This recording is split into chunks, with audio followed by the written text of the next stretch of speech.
Deux Rois, chapitre 5.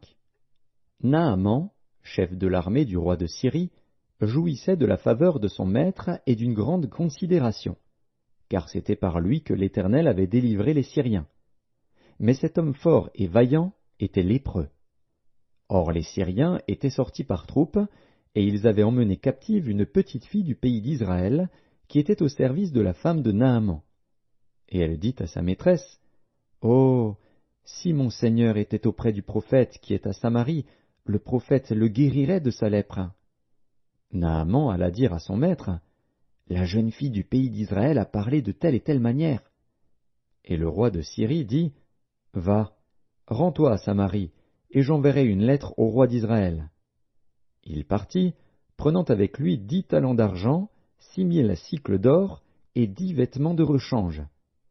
Il porta au roi d'Israël la lettre, où il était dit, « Maintenant, quand cette lettre te sera parvenue, tu sauras que je t'envoie Naaman, mon serviteur, afin que tu le guérisses de sa lèpre. » Après avoir lu la lettre, le roi d'Israël déchira ses vêtements, et dit, « Suis-je un Dieu, pour faire mourir et pour faire vivre, qu'il s'adresse à moi afin que je guérisse un homme de sa lèpre? Sachez donc et comprenez qu'il cherche une occasion de dispute avec moi. » Lorsqu'Élisée, homme de Dieu, apprit que le roi d'Israël avait déchiré ses vêtements, il envoya dire au roi, « Pourquoi as-tu déchiré tes vêtements? Laisse-le venir à moi, et il saura qu'il y a un prophète en Israël. » Naaman vint avec ses chevaux et son char, et il s'arrêta à la porte de la maison d'Élisée. Élisée lui fit dire par un messager, « Va, et lave-toi 7 fois dans le Jourdain. Ta chair deviendra saine, et tu seras pur. » Naaman fut irrité, et il s'en alla, en disant, « Voici, je me disais, il sortira vers moi, il se présentera lui-même, il invoquera le nom de l'Éternel, son Dieu, il agitera sa main sur la place et guérira le lépreux. Les fleuves de Damas, l'Abana et le Parpar ne valent-ils pas mieux que toutes les eaux d'Israël? Ne pourrais-je pas m'y laver et devenir pur? » Et il s'en retournait et partait avec fureur. Mais ses serviteurs s'approchèrent pour lui parler, et ils dirent, « Mon père, si le prophète t'eût demandé quelque chose de difficile, ne l'aurais-tu pas fait? Combien plus dois-tu faire ce qu'il t'a dit? Lave-toi, et tu seras pur. » Il descendit alors et se plongea 7 fois dans le Jourdain, selon la parole de l'homme de Dieu. Et sa chair redevint comme la chair d'un jeune enfant, et il fut pur. Naaman retourna vers l'homme de Dieu, avec toute sa suite.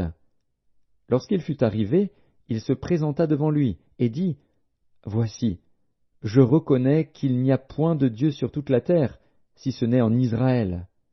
Et maintenant, accepte, je te prie, un présent de la part de ton serviteur. » Élisée répondit, « L'Éternel, dont je suis le serviteur, est vivant. Je n'accepterai pas. » Naaman le pressa d'accepter, mais il refusa. Alors Naaman dit, « Puisque tu refuses, permets que l'on donne de la terre à ton serviteur, une charge de 2 mulets, car ton serviteur ne veut plus offrir à d'autres dieux ni holocauste ni sacrifice, il n'en offrira qu'à l'Éternel. Voici toutefois ce que je prie l'Éternel de pardonner à ton serviteur. Quand mon maître entre dans la maison de Rimon pour s'y prosterner et qu'il s'appuie sur ma main, je me prosterne aussi dans la maison de Rimon.